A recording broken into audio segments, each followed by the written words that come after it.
Տնտեսական համաժողովում օրակարգի հարցերի հարցը բոլորին հուզող հեծի ճակատագիրն է։ Լրագրողների հետ ճեպազրույցում վարչապետ Հովիկ Աբրահամյանը հայտարարեց, որ հուլիսին հայտնի կդառնա, թե որ ընկերությունը Հայաստանի էլեկտրական ցանցերում կիրականացնի աուդիտ։ Մինչև հուլիսի 10-ը պայմանավորվել ենք, որ անպայման մենք արդեն ընդհանուր հայտարարի կգանք, իմ կարծիքով հուլիս ամսվա մեջ։ Մինչև աուդիտորները ներկայացնեն հեծում ուսումնասիրության վերջնական եզրակացությունը, էլեկտրաէներգիայի 6 դրամ 93 լումայով բարձրացված սակագինը կառավարությունը ըստ վարչապետ Աբրահամյանի կսուբսիդավորի ոչ թե բյուջեի հաշվին, այլ արտաբյուջետային միջոցների։ Ոչ բյուջեի հաշվին, ինչ միջոցների մասին կհայտարարենք։ Որքան հեծում կտևի աուդիտը եւ որքան ժամանակ կառավարությունը կսուբսիդավորի բնակչության համար հոսանքի թանկացումը դեռ հայտնի չէ։ Աուդիտի աշխատանքները կախված կլինեն ծավալներից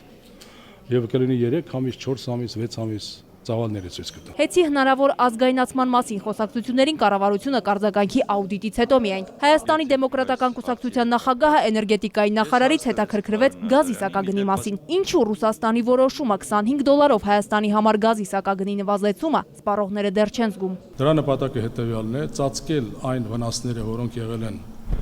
դրամ-դոլար փոխարժեքի արդյունքում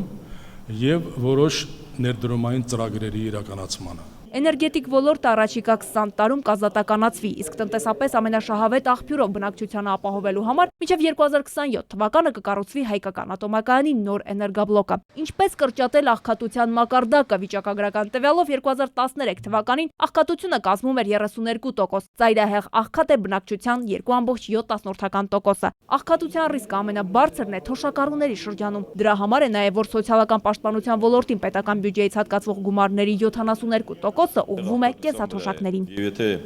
ենթադրենք չվճարվեր այդ նպաստները, ապա ծայրահեղ աղքատությունը կավելանար 2 անգամ։ Տնտեսության այս տարվա աստղերը ամերիկյան առևտրային պալատի նախագահ Տիգրան Ջրբաշյանի բնորոշմամբ գյուղոլորտի ընկերություններն են։ Գյուղնախարարը հաստատեց, ոլորտը կայունության փուլում է, ժամանակն է անցնել նորագույն տեխնոլոգիաների ներդրմանը, կոոպերատիվների ակտիվացմանը, օրգանական գյուղատնտեսության զարգացմանը։ Ներկայումս գյուղատնտեսությունում կայունության փուլին բնորոշ իրավիճակ է